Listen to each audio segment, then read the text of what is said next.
Chapter 17. No ox or sheep which has a mark on it, or is damaged in any way, may be offered to the Lord your God, for that is disgusting to the Lord your God.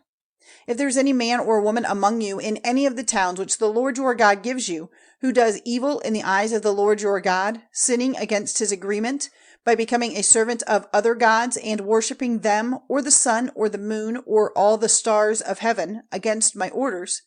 if word of this comes to your ears, then let this thing be looked into with care. And if there is no doubt that it is true, and such evil has been done in Israel,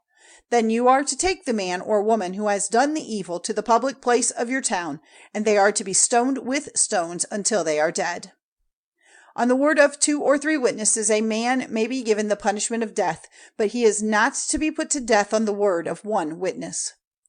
The hands of the witnesses will be the first to put him to death, and after them the hands of all the people. So you are to put away the evil from among you.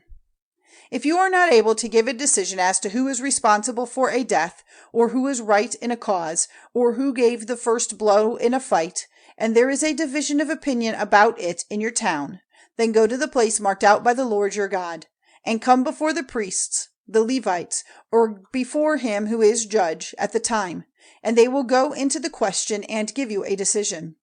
And you are to be guided by the decision they give in the place named by the Lord, and do whatever they say, acting in agreement with their teaching and the decision they give, not turning to one side or the other from the word they have given you.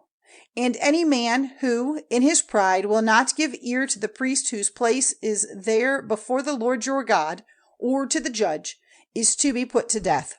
You are to put away the evil from Israel. And all the people hearing of it will be full of fear and put away their pride. When you have come into the land which the Lord your God is giving you, and have taken it for a heritage, and are living in it, if it is your desire to have a king over you, like the other nations round about you, then see that you take as your king the man named by the Lord your God. Let your king be one of your countrymen, not a man of another nation who is not one of yourselves. And he is not to get together a great army of horses for himself, or make the people go back to Egypt to get horses for him, because the Lord has said, you will never again go back that way. And he is not to have a great number of wives, for fear that his heart may be turned away, or great wealth of silver and gold. And when he has taken his place on the seat of his kingdom, he is to make in a book a copy of this law, from that which the priests, the Levites, have in their care.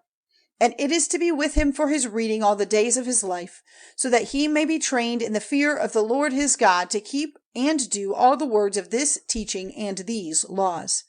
so that his heart may not be lifted up over his countrymen, and he may not be turned away from the orders to one side or the other, but that his life and the lives of his children may be long in his kingdom in Israel.